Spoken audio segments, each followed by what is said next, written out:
Visual elements in Philippine traditional motif and crafts.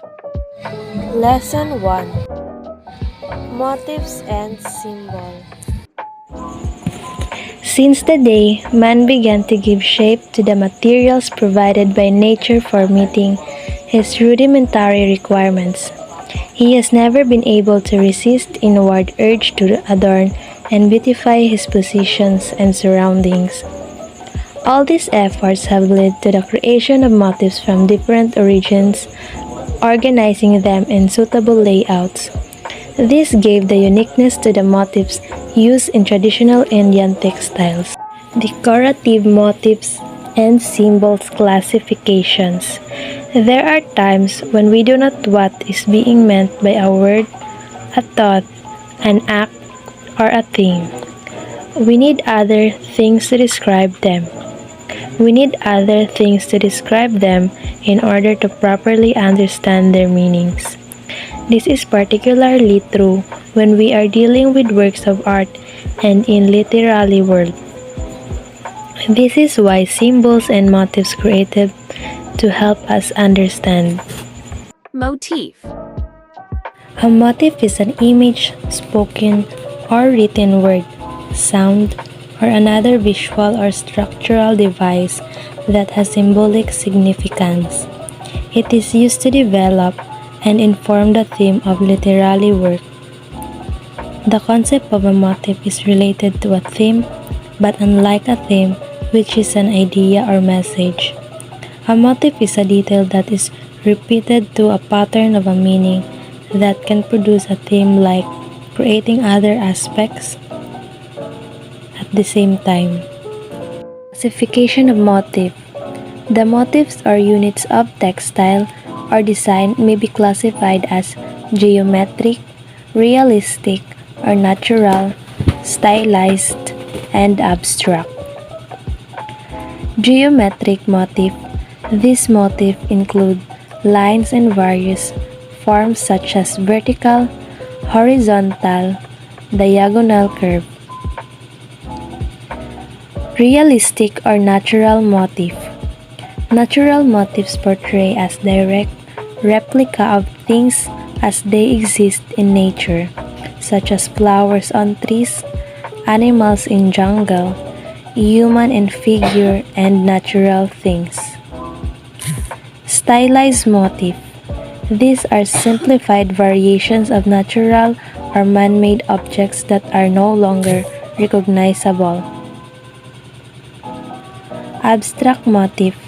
These are combination of color, size, shape, without relationship to natural or man-made objects. Symbol. The term symbol comes from the Greek word symbolon, which means contract, token, insignia, and means of identification. Through symbol, ideas and meanings are represented. Symbols depicted on objects allow us to decode of the meanings behind them and understand better the cultures that made and used them. On some occasions, the objects itself, such as an item of clothing or piece of regalia, becomes the symbol. A symbol is an object, a picture, a written word, or sound that is used to represent something else either by resemblance, convention, or association. As symbols can be used to change the meaning of a word or phrase, they can change the way we view things. A very fine example of symbol is the cross. It is used to symbolize Christianity, the religion which is based on the teachings of Jesus Christ who was crucified. The cross is also to remind Christians about how Christ suffered in order to save them. Types of symbol. Iconograms are illustrative representation. 2. Pictograms are pictorial representations such as isotype. 3. Cartograms are topographical representations with complex functions, and iconic facts, for example, an atlas or the ground of a plan of a house. 4. Diagrams are functional representations. 5. Ideograms represent a concept. Typically, ideograms correspond to the sign, a symbol which relate to the objects or concept referred to independently of any format identification with it. 6. Logograms are conceptual representations like writing. 7. Typograms are typographical representations.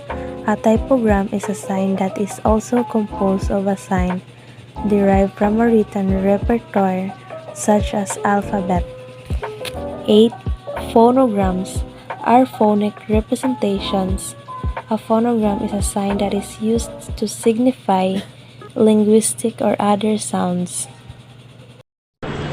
For this moment, I am going to discuss about the lesson 2 of this chapter, which is entitled The Soul, Space, and Symmetry Art. Now, if we talk about art, it is at times idealistic and redundant. For the reason that, after all, as we can see in our community, art is everywhere and is already depicted in our history. And it is also evident that art is already a part of our lives. And if we talk about space, the span to be nearly everywhere piece of art was created. And even the painters imply space, even the photographers capture space, and the sculptures relies also on space and forms, including the architect. They also need space. Therefore, art and space is a fundamental element in each of the visual arts. And moving on to the space and perspective, it was said to be perspective of art that always relies on drawing and including the landscape. The next one is the Torogan. When we say Torogan, it is known as the ancestral house of the upper class Maranao. Talk about Maranao, it's a group of Muslim people, and it was nearly located at Lanao region of Mindanao, and it also dwells place of Dato along with his wives and the children, and these things makes it traditional house, which is the Torogan house, the house of Muslims. Next one is the Ifugao Valley. I know that Ifugao Valley is familiar to all of us, right? If it talks about Ifugao Valley, it is a native house that was said to be the first fabricated house of the world. And the next one is the structural frame. It is also one of the Ifugao house that was commonly crafted of timber for emergency response and complex technology. In short, just having a wooden transverse looks. Then, next one is the Baikubo, which is the most popular type of house in our country. And I know already that some of us are familiar with Baikubo, right? It was made natively by inspired Filipino people like us in general. And then let's move on to the architecture. If we talk about architecture, it's the art of practice wherein always pertaining to design and building structures, and especially the habitable ones. And this is the common art that the builders must use. They are always considering architecture in planning and building different kinds of buildings. Lastly, we have the Bahay na Bato. Now, Bahay na Bato said to be the type of building originating during the Philippine-Spanish colonial period. And this bahay na bato is a popular house during the Spanish colonial period. For this moment, I am going to Bahay na bato. It was popular among the elite or middle class. The 19th century was the golden age of these houses when wealthy Filipinos built them all over the archipelago. Bajau houseboat. The Bajau tribe is an indigenous population whose culture and livelihood are tied to the sea. Also widely known as the Sea Gypsies of the Sulu and Silibi Seas, the Bajau are scattered along the coastal areas of Tawi-Tawi, Sulu, Basilan, and some coastal areas of Zamboanga City. The Higaonon Tree House. In the hinterlands of Agusan, the Higaonon build tree houses of ash sapling, nipa or kugon grass, split bamboo, rattan, and bark of trees. The low roof at times also serve as walls. The smaller houses of about 6 feet or 8 feet wide to a central communal room where a square box of earth serves as a fireplace and a kitchen. Ivatan House. The Ivatan house is made primarily of time, stone, wood, and thatch. It commonly consists of two structures, the house is proper and the kitchen or storage area.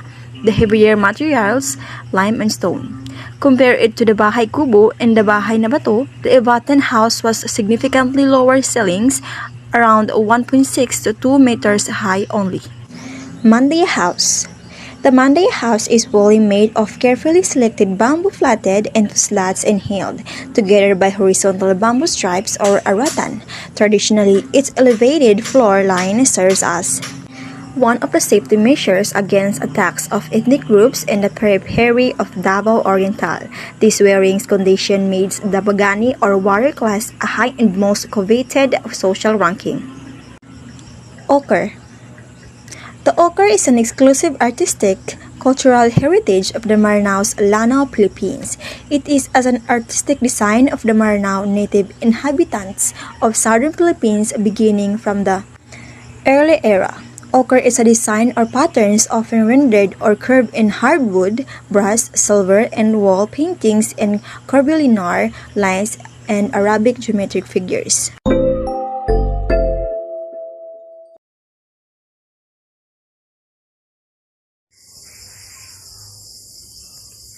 Hello everyone, I am Jana Maytel Mesa and I am going to discuss the lesson 3, which is the improvisation and various art form. So in this chapter focuses primarily in improvisation and the arts discussed in philosophical aesthetics, supplemented with accounts of improvisational of practice by arts theories and educators. It begins with an overview of the term improvisation. First, as it is used in general, and then as it is used to describe particular products and practices in the individual arts. From here, question and challenges that is improvisation raises for the traditional work of art concept of the type token can be distinction, appreciation, and evaluation of arts will be explored.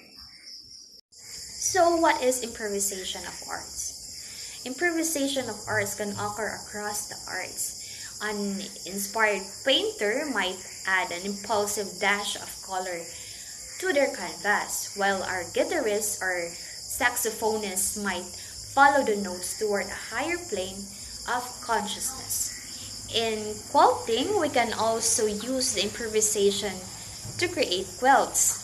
So what is quilts? Quilt is made with a specific intention.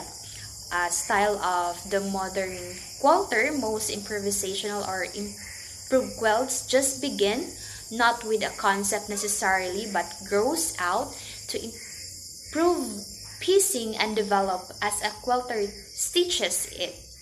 So each quilter has their own style, method, and motivation.